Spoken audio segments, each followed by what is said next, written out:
Hi friends, Kongu ரசி ருசி சேனலில் இன்றைக்கி என்ன பார்க்க போகிறோன்னா மோர் குழம்புங்க. அது எப்படி செய்யலான்னு பார்க்கலாம் வாங்க. அதுக்கு என்னென்ன பொருள் தேவை, எப்படி செய்யலான்னு பார்க்கலாம் வாங்க.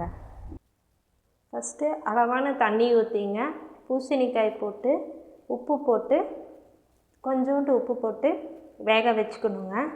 வேக வச்சதுக்கப்புறம் மிக்சியில் என்னென்ன பொருள் போட்டு அரைக்கலான்னு பார்க்கலாம் வாங்க. இந்த ஸ்பூனை நம்ம உபயோகிச்சுருக்கோங்க. துவரம்பருப்பும் பச்சரிசியும் 10 நிமிஷம் ரெண்டையும் ஒன்றா ஊற வச்சு கழுவி எடுத்து போட்டிருக்கோங்க. அதே ஸ்பூனில் 2 ஸ்பூன் கொத்தமல்லிங்க, இதையும் போட்டுக்கலாங்க. சீரகம் 1/4 ஸ்பூனுங்க, மிளகு 1/2 ஸ்பூனுங்க,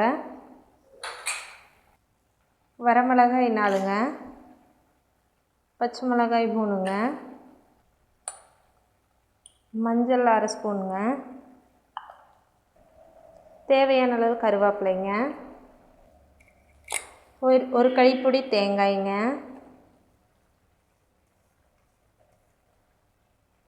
இதை நம்ம இனி மிக்சியில் போட்டு அரைச்சிக்கலாங்க. இங்கே பாருங்கள் ஃப்ரெண்ட்ஸ், அரைச்சாச்சுங்க. இனி அடுத்தது பூசணிக்காய் வெந்துருச்சான்னு பார்த்துக்கலாங்க. பாருங்கள் ஃப்ரெண்ட்ஸ், பூசணிக்காய் வெந்துருச்சு. இப்படி அமுத்தி பார்த்திங்கன்னா தெரியும், வெந்துருச்சுங்க. இந்த தண்ணி கீழே ஊற்றிடக்கூடாதுங்க. இந்த தண்ணியில் வச்சு தான் இனி பூசணிக்காய் மோர் குழம்பு எப்படி செய்கிறதுன்னு பார்க்கலாம் வாங்க. இதுக்குள்ளே ஊற்றிடலாங்க.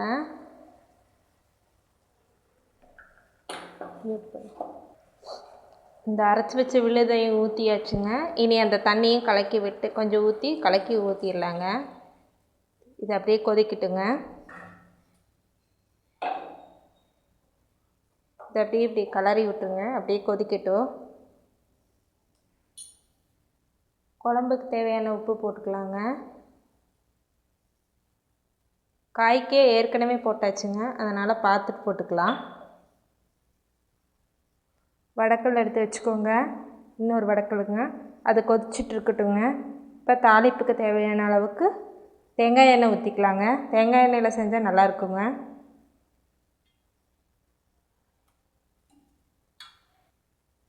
எண்ணெய் சூடாயிடுச்சுங்க.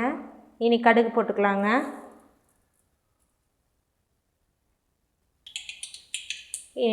கடுகு வெடிச்சிருச்சுங்க. இனி பெரிய வெங்காயத்தை போட்டுக்கலாங்க. ஒரே ஒரு பெரிய வெங்காயங்க.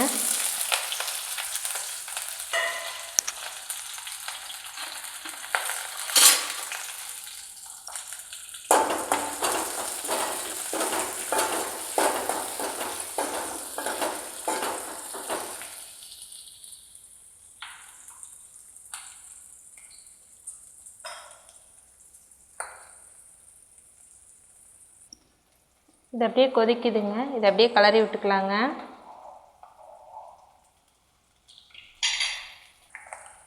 பெருங்காயத்தூள் போட்டுக்கலாங்க.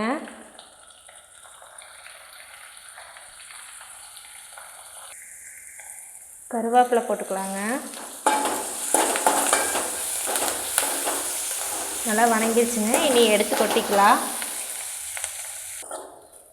இந்த தாளிப்பை எடுத்து இந்த குழம்புக்குள்ளே ஊற்றிடலாங்க.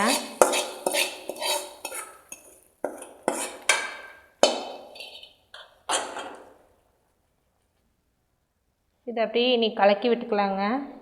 இந்த தேங்காய் எண்ணெயோடு இனி நல்லா கொதிக்கட்டுங்க.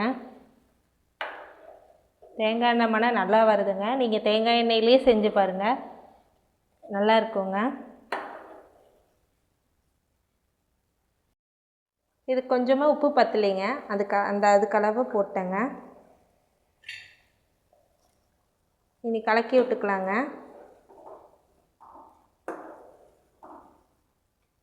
உப்பு சரியாக இருக்கான்னு பார்த்துக்கலாங்க. கரெக்டாக இருக்குங்க.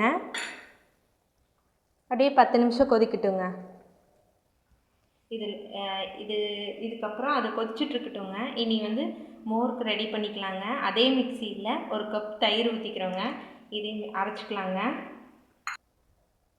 தயிர் ஊற்றியாச்சுங்க. 1 கப்பு இதில் தயிர் ஊற்றிட்டோங்க.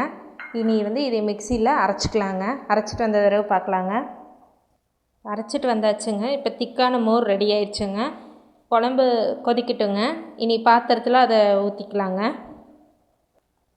இங்கே பாருங்கள் காயோடு நல்லா வெந்துருச்சுங்க. இனி பாத்திரத்தில் மாற்றிக்கலாங்க. 10 நிமிஷம் ஆயிடுச்சு ஃப்ரெண்ட்ஸ். இப்போ இந்த பாத்திரத்தில் வந்து குழம்பு மாற்றி ஊற்றியாச்சுங்க. இனி வந்து மோர் எடுத்து இதில் ஊற்றிக்கலாங்க.